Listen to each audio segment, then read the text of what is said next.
नेशनल अवामी पार्टी तर नजारत लांदी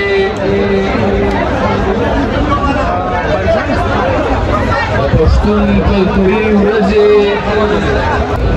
पश्ताना पदा उरज बांदी रावंडजी पश्ताना पदा उरज बांदी खपल कल्तुर मांजी जहां दादा पैगाम वर्की चिरा पश्ताना कल्तुर दायो अमन पसंद कल्तुर दी पश्तून यो अमन खुशवून की दादा कल्तुर यो मिनानाका भूज दरंगुनु डक कल्तुर दी अजजानु का पश्तून कल्तुर यो रेलवे तारीख लरी कतासु तारीख क्यों बोली या उजाइदासी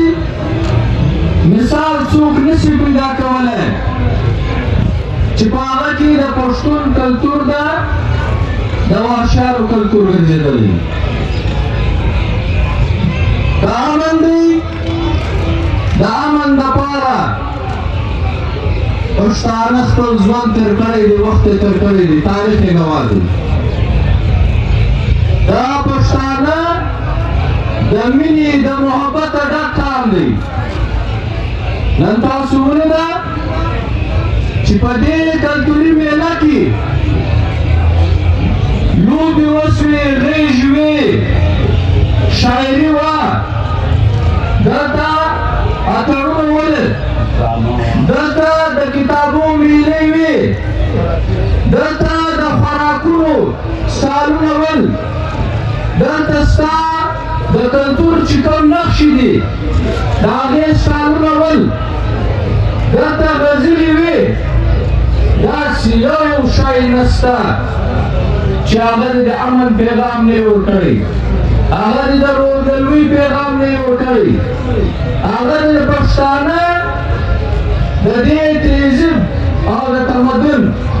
यो देर आला मिसाल ने उड़ानी करी कदमें उन्होंने कल्तुर चले कल्तुर सा ज़बदा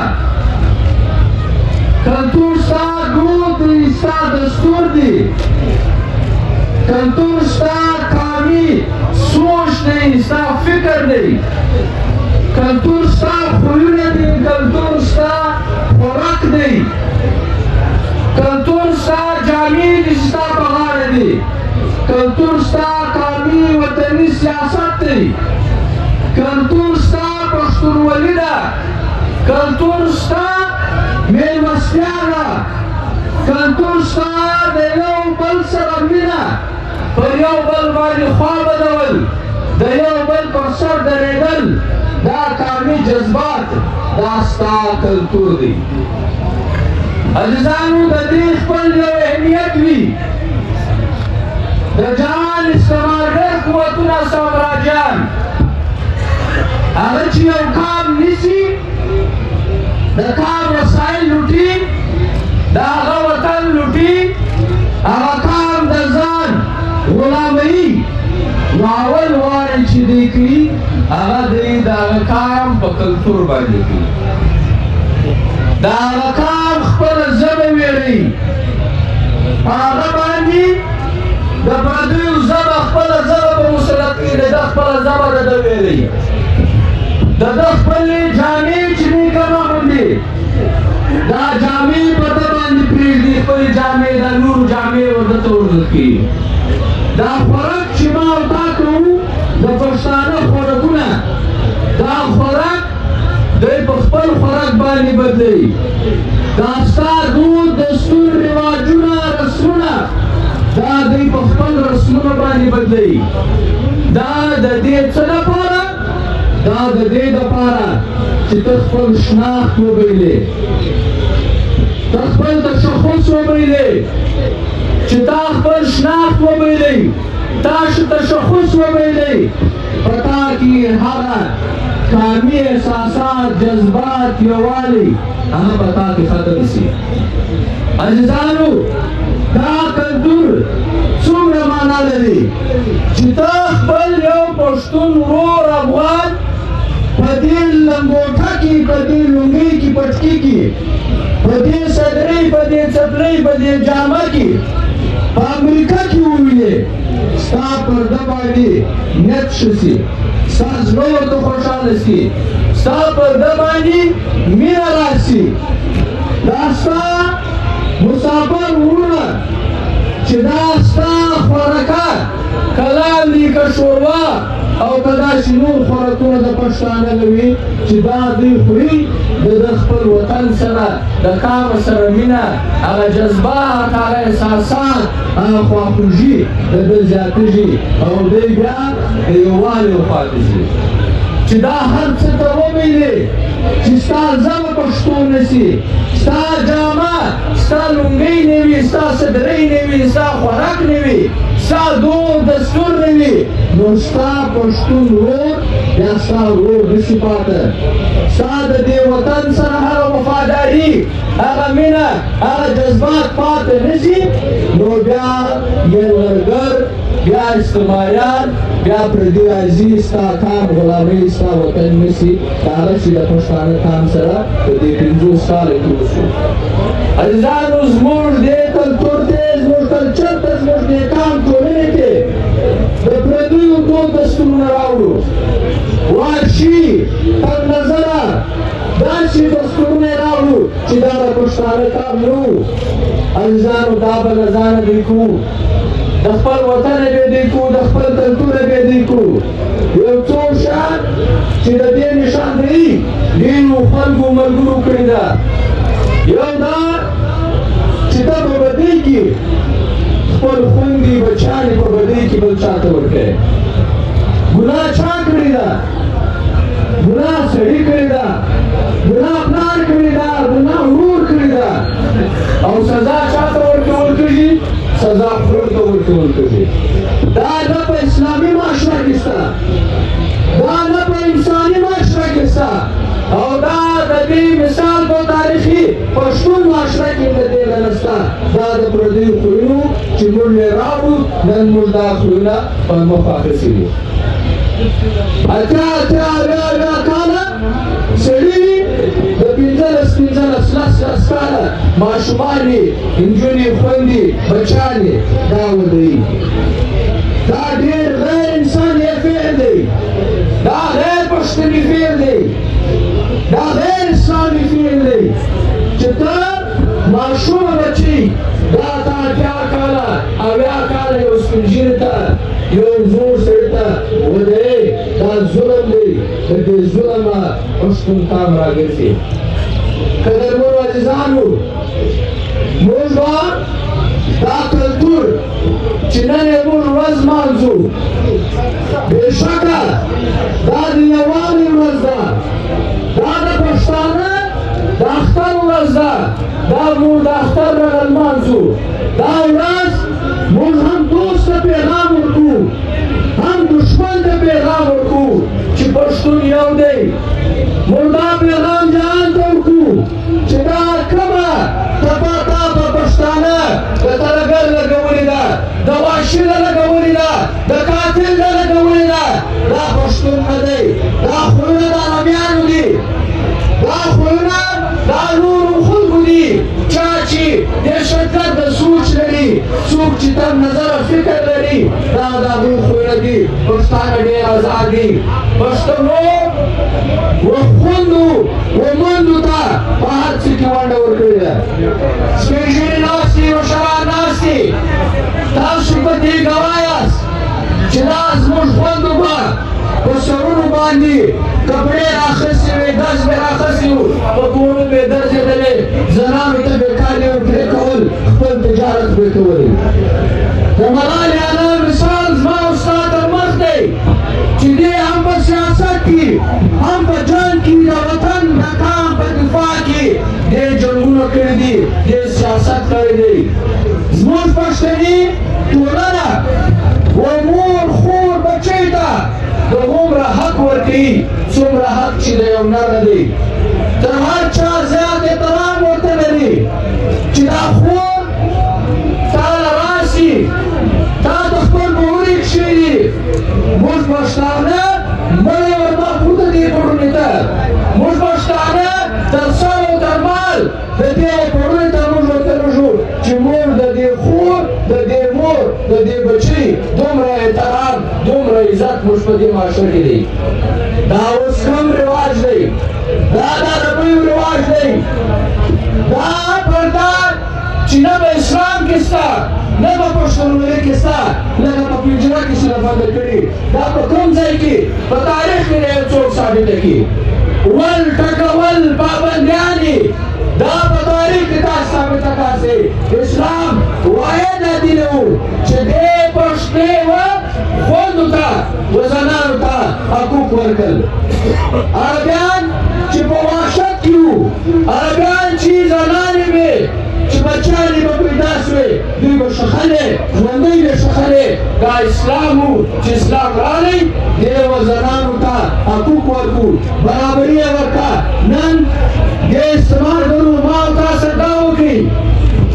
چې 55 برخه د پښتانه ده دا زما او ستا د خوندو ده د زنانو ده دا زما او ستا وجود چې 55% دا به فلوجه شي فالج یې وي دا چې کار نه کوي نو ته به څه وکړې ستا په بدن کې به په وجود کې به قوت ختم شي طاقت به ختم شي تللی به نه شي فکر به نه شي کولی مغزه به نه شي استعمالولی د چا مقابله به نه شي کولی نو داسې زما او ستا دا نیم وجود دا نن مفلوجه دی نن بېکاره ناکاره شوی دی نو عزیزانو موږ به خپلو خوندو ته په هر چاره کې د ژوند موږ به دوی ته برخه ورکوو عزیزانو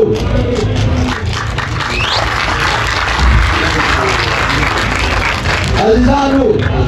نن دا هغه کلتور دی دا هغه پښتونولي ده چې ما او تا نن هغه بولانه چې چتراله دا موږ تراباسینه او بیا په دې ګرده نړۍ کې چې پښتون پروت دی ما او تا سره یو کوي نن دا کلتور دی چې نن د سوات یو سړی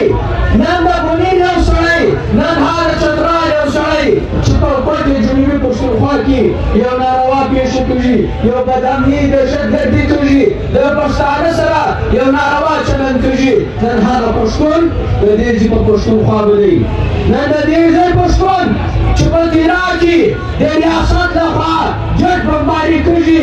نن په دې پښتون چې هلته ډېر کم و بیش ډېر کسان ماشومان زنانې او سپین ږیري ځوانان په دې کې شهیدان کېږي نن دا کلتور دی چې نن د دې ځای پښتونخوا لخوا به دی نن دا زما او ستا کلتور دی چې نن کډوال ډېر په ناترسۍ باندې نن کډوال په غیر انساني طریقه باندې د عالمي قوانین خلاف ورزۍ باندې په داسې طریقه باندې دوی په بېعزتۍ باندې دا د دې ځای پسې اخلي نن دا پښتانه دا کلتور دی چې نن موږ پر دوی باندې خوا بدو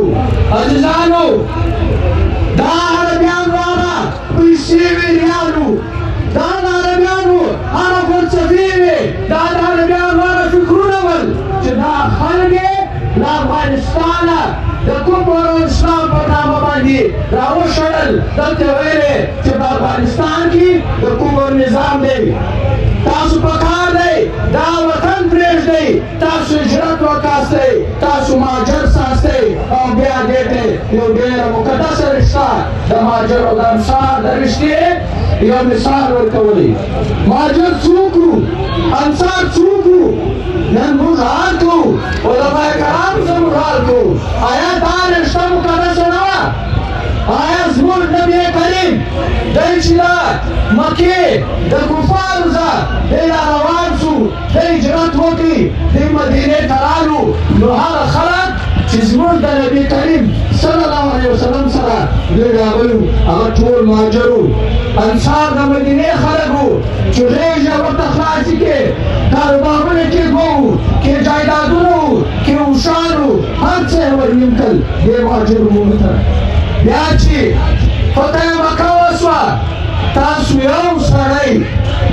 داسې په تاریخ کې په اسلامي تاریخ کې یو سړی ګواه سي چې بیا د مدینې خلکو دا خبره کړې چې اوس هلته لاړ شئ مکه فتح وسوه اوس لاړ شئ بېرته خپلې مکې ته لاړ شئ زموږ د نبي کریم صلی الله علیه وسلم نن هم قبر مبارک مقبره نن هم په مدینه کې ده په مکه شریفه کې نه ده نن موږ حال کوو د علما کرام زه دا سوال کوو د ټولو خلکو څخه د ریاست پاکستان زموږ دا سوال کوو دا چې دا خلک راوستو دا چې په ده باندې وطن کور کاروبار ژوند هر څه پرېښوئ دلته د راوستی د ده پر نامه ده په اربونو ډالر واخیستو د ده پر نامه باندې دا سکولان جوړ کړو د ده پر پیسو ده اسپتالونه جوړ کړو د ده په پیسو ده هلته وسلې واخیستې د ده په سر ده F-16 تیارې واخیستې د ده پر سر باندې ده خپل ملک ترقي وکړه نن ته 50 کاله بعد دلته وایې چې هر څه پرېږده تا چې د خلکو کوټه جوړه کړې ده تا چې یو ژوند جوړ کړی دی تا چې دلته د دې ټولنې ځان خپل کړی دی د خلکو نه ځان خپل کړي دا هر څه پرېږده بس یو سر دوه غوږونه د دې ځای روان شه هر څه دلته پرېږده هغه به چاله ځي هغه به څه کوي هغه به پرېږده دا خو یو ډېر لوی انساني بحران جوړوي په لکونو خلک له دې ځای روان دي هغه د سر سایه نه لري هغه کاروبار نه لري هغه روزګار نه لري په افغانستان کې یو داسې حالات دی چې هلته بېروزګاري ده هلته یو څه نه دي معلوم نو هلته چې دا دومره لوی خلک ورشي فتحدار هلته پر افغانستان باندې یو ډېر لوی بوج راځي یو ډېر لوی بحران جوړېږي چې په دې کې به له ناجوړیو له بیماریانو له یخه او د ډېرو شرو به هلته ډېر خلک خپل سرونه بایلي هلته به ډېر خلک په حق رسي هلته به ډېر خلک مجبوره کېږي او بیا به ډېرو لیارو ته لاس واچي نو عزیزانو موږ په عالمي ادارو باندې دا غږ کوو موږ امریکې ته وایو موږ یورپ ته وایو موږ ډېر خلکو ته وایو چې ستاسو ذمواري جوړه شي موږ امریکې ته وایو چې دا تا د روس سره جنګ کوي زور ازمایده کوله موږ پښتانه نه برباد کړو موږ تا ته اوس وایو چې ته پاکستان چې ته اکا یې چې ته د دې ملک اکا یې ته به دې پاکستان ته وایې عالمي قوانین دا وایي چې په زوره ته یو سړی نسې سیاست که څوک به آزاد کړي خدای دې بوځي افغانستان یې خپل وطن دی هلته به لاړ شي آزاد وطن ته که څوک نه کړي ته په زوره یو کډوال هم نسې زنا په سیاست دا تا ته یو اجازه هم نشته دغسې عزیزانو یوه بیا زموږ په وطن باندې دهشتګردي یې مسلطه کړې ده د روسو د امریکې جنګ ختم شو اوس د چین او د امریکې جنګ دی تاسو یې واورئ منه یمه او پښتانه وایي وروایم منه یمه دا 50 کاله مخکې چې به پښتونخوا نارې ولې چې دا جنګ د کفر او د اسلام جنګ نه دی خو چا به اورېدل منل به نه نن بیا وایو چې وایه اورئ منه یمه دا جنګ بیا نن د امریکې او د چین په منځ کې دی دا تېره میاشت چې امریکې دا چین چې کوم پریډ وکړي دا وسلې څه ښکاره کړي دا اتحاد څه ښکاره کړي چې نارت کوریا ده او بیا داسې رشیا ده او بیا داسې ملکونه دي او امریکې ته چې بیا د ځان او طاقت او قوت او خپل اتحادیان ښکاره کول امریکا لاس تر زنه باندې نه ورته کښېني هغه په ارامه نه کښېني هغه به خامخا د چین مقابله کوي هغه به خامخا د چین مخنیوی کوي او د هغې دپاره به دی بیا د جنګ میدان د پښتانه وطن جوړوي دی جنګ په وسایلو باندې کې معدنیات ریئر ارت ایلیمنټ په انګریزي کې ورته وایي ډېر بیش قیمتي د مځکې داسې خزانې دي چې هغه نومان هم خلک نه پېژني سم دا 20 خزانې دي 20 مټیریل دی دا 20 دا څه ورته وایي دریافت دي چې هغه د نن وخت د ترقۍ لپاره تر ټولو مهم شیان دي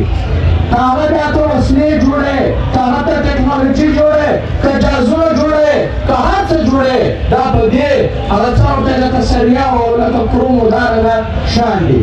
معدنیات دي د دې لپاره جنګ دی په دې باندې د چین اجارهداري ده امریکا دا اجارهداري نشي منلی دا نشي تسلیمولی هغه به خامخا ملکونه هم نیسي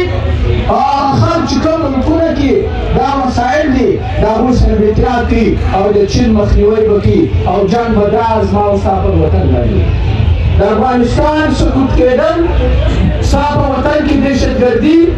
دا داسې نه ده دا داسې ساده خبرې نه دي دا د دې کړۍ ده دا زموږ حکمرانان چې نن لارې وایي دا زموږ حکمرانان ته موږ نن وایو چې ته په امریکا په غېږ کې بیا کښېنستې بیا ته د امریکې په سازش کې دا ټول نور پورته اچوې بیا ته د امریکې د مفاداتو لپاره بیا لګې خپل ملک ته پښتانه وطن ته بیا دهشتګردي بیا وروې د دې لاس واخه پښتانه پوهېږي په دې ملک کې شعور راغلی دی په خلکو کې دا اوس نشي چلېدلی ډېر لوی تاوان به وکړي عزیزانو بیخي لوی تاوان به وکړي او پښتانه دپاره دا اوس د بقا یو آخري جنګ دی پښتانه به دا جنګ ګټي خامخا به ګټي د دهشتګردۍ خلاف به دا جنګ موږ ګټو او دا جنګ ما او تا په پښتني یووالي باندې په پښتني فکر باندې په پښتني احساساتو باندې په قومي او وطني سیاست باندې ما او تا دا جنګ وکړو عزیزانو وعزیزانو چې هره واقعه وشي یو پښتون ورور یو پښتون پلار زوی چې کې شهید شي د هغه کور والا دا فکر نه یې کړی هغه دا فکر نه یې کړی چې دا ټکه به زما پر کور څه وشي دا زما زوی زما اولاد دا زما ورور زما پلار به دې کې شهیدېږي دا داسې نامعلومه پېښې دي خدای مه کړه دا ماله راتلی شي دا تاله راتلی شي دا هر پښتانه نه راتلی شي د خپل بچي په خاطر باندې د خپل ځوان د سپین ږیرې په خاطر باندې د خپل قام په خاطر باندې د خپل قام د غیرت او د ننګ او د ناموس د ساتلو د خپل خوندو د چادر د مور د تور سر دپاره راسئ پښتنو د یو بل سر لاسونه ورکړو راسئ د دهشتګردۍ په خلاف ودرېږو راسئ د بدامنۍ په خلاف ودرېږو راسئ په دې ملک کې د دې ملک د واکدارانو سره برابري وترلاسه کړو راسئ ځان سیال کړو راسئ د خپل اولاد د خپلو بچیانو مستقبل دا روښانه کړو محفوظ یې کړو همې سر محفوظ کړو همې مال محفوظ کړو هم د ژوند معیار د خپلو بچیانو لوړ کړو ستا بچی څه لري ستا بچی د ژوند کم ضمانت لري ستا بچی د راروان مستقبل کم ضمانت لري د روزګار کم ضمانت لري د سیالۍ کم ضمانت لري دا ستا بچی دا به سبا څه خوري ژوند به په څه باندې کوي دا ستا بچی به سبا څه کوي د دې به عزت نیلامه شي دا به په منډیانو کې نیلامه شي دا نیلام شوې دا دې وحشي عربیانو ته نیلام شوې دا دې خلکو ته نیلام شوې خدای مه کړه سبا زما کور لور مور دا سبا نیلامه شي راسئ د دې پر سر وخیزو راسئ یووالی ښکاره کړو راسئ که په دینا کې کم خلک نه دي و ځان ته خالي وګوره چې خدایه مه کړه له تا سره سي ووایه ستا پر کور سي ووایه دا نن چې په خیبر پښتونخوا کې کم حالت دی د اپریشن پر نامه د دهشتګردۍ پر نامه چې کم خلک بې کوره کېږي کم خلک بې روزګاره کېږي کم خلک چې نن مزدور کېږي دا پر ځان باندې راواخله تا دا مسجد دا ورځ را روانه ده هغه ورځ په ژوند کې چې کومه واقعه وشوه د دې دا کړۍ ده په شرعي کې دا چې وشوه دا په زیارت کې چې وشوه دا سبا تاله راځي خامخا به راځي او داسې به راشي چې بیا به ستا شرم نه اخلاص بیا به هغه وخت ستا د لاس هر څه ترسي وي ستا د لاس به هر څه وتلي بیا به ته هېڅ هم نشې کولی ته رحمان شوې چې وخت له مخکې موږ یووالی ښکاره کړو نو عزیزانو کلتور دا ورځ خالي نو دې ورځ باندې موږ په کار دی لومړی په سر کړو کالي په غاړه کړو بس پښتانه یو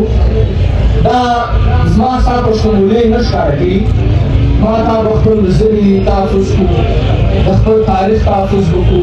د خپل یاداشتونو پخواني یاداشتونو تحفظ وکړو د خپل خوراکو د خپل جامې د خپل ننګ ناموس دود دستور جرګه مرکه ننواتې د دې هر څه تحفظ به ما تا کړو او عزیزانو دغسې په افغانستان کې اوس بیا د تاسو حالات وینئ فقط دونه خبره د هغه ځای وفادارانو ته کوو چې ته یو جنګ هم نسې ګټلی ته د ځان او د وطن دفاع نسې کولی چې د چا سره ولسونه نه وي امریکا له ځان دفاع نسي کولی چې د ده سره د خپلو ولسونو حمایت نه وي چې دا د دنیا تر ټولو زورور ملت دی موږ و طالبان ته وایو چې ته به افغانستان باندې ناست یې ته به حکومت ناست یې په کار دا دی امیر شریف به ویلی چې هر پښتون افغان دی خو هر افغان پښتون نه دی پر افغانیت نور کارونه هم نور سره ګډ دي په کار دا دی چې طالبان که داسې د پښتانه کلتور وي یا د نورو قومونو په افغانستان کې کلتور وي په کار دی دې ته احترام ولري په کار دی چې دا د 13 سپتمبر روز دی ولمانځي په کار دا دی چې د پښتانه په کلتور کې کوم شان دی په هغه شکل کې نه کې د عربیانو او د نورو پردیو چې کوم کلتور دی کوم خویونه دود دستورونه دي دا په ګډ کې په کار دی چې پښتون کلتور په خپل اصل شکل کې پخواني شکل کې د هغسې بهاله وساتي په کار دا دی چې د افغانستان حکومت طالبان د ټولو قومونو چې هلته آباد دي د هغوی د کلتور چې کومه ورځ ده دا په سرکاري سطح باندې دا ورځ ولمانځي خلک ازادي رای ته پرېږدي خلک ازادي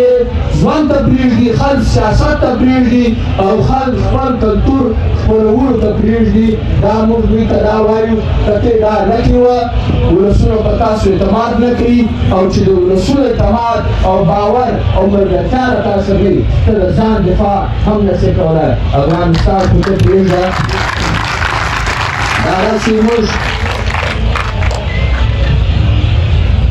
دغسې موږ د ټولو غیږبازانو د شاعرانو د هنرمندانو شکریه ادا کوو په سرکاري سطح باندې کلچر ډپارټمنټ چې ډېر یو ښه اقدام کړی پکار دی چې د هر ښه کار ستاینه وشي د صوبایي حکومت او بالخصوص د کلچر ډپارټمنټ د ده د سیکرټري د سهیل بلوچ صاحب ور ودانۍ وایو د دوی چې کوم ډي جي دی داود ترین صاحب د هغه شکریه ادا کوو ور ودانۍ وایو چې تاسو په سرکاري سطح باندې پروژو لوړلایي او کلاس اطلاع او شین کې تاسو په پاتې کې تاسو پروګرامونه ایښتي دي په سرکاري سطح باندې یو ډېر شامل دي په کار دی چې دغسې په دې ملک کې موږ د اولمولار کلتور ته احترام ویو ارقام ته دغسې د بلوچستانو کلتوري ورځ دغسې د سینګانو په سیند کې د سرایکیانو په سرایکي بند کې د پنجابیانو په پنجابي سیمه پنجاب کې او د پښتانه په دې وطن کې دا ورځ ولمانځي او بیا بالخصوص د دوی د پارټۍ د علاقایي مټانو د پټو چې کوم علاقایي مټان دي دوی کیمپونه لګولي وو دوی سالونه لګولي وو ډېر ښه نمایشي نندارتونې دلته وکړي مختلف آثار یې راټول کړي وو د لومړیو کتابونه خوراکي دودیز شیان او بیا داسې نور ستا د کلتور سره پخواني تعلق لرونکي شیان او دغسې د جنوبي پښتونخوا صوبایي پارټۍ او بالخصوص د پټې ضلعې ور ودانۍ وایو د صوبایي صدر نصرالله خان زیري صاحب د خوشحال کاسي صاحب او د دوی د ټیمو د دوی د ضلع پټې ضلعې او بیا د کوټه میټروپولیټن کارپوریشن د ذموارانو ملتزمینو کور ودانۍ وایو چې تاسو موږ ته ریاست جزا راکړي دا ښه پروګرام دلته جوړ کړي د سکیورټي چې کوم بندوبست شوی دی د پي ایس او چې زموږ کوم ځوانان دي د جنوبي پښتونخوا زونل چې کوم باډۍ ده وارث افغان صاحب او د دوی چې کوم ټیم دی د دوی کور ودانۍ وایو نو پښتنو او سکیورټي کمیټې ډېر په زړه پورې خپله ذمهواري ترسره کړه. ضیاء الرحمن صاحب او داسې یونس ترین صاحب دوی چې کوم کمیټې وه دوی ډېر ښه بندوبست کړی و، ډېر ښه تړی بند کړی. احسان اغا دا چې کوم میډیا کې یو بې لګیا و، ندا سنګر و، نور اغا و، داسې چې کوم دا هغه چې کوم موږ د ضلع فاینانس سکرټري د هغه یې کور ودان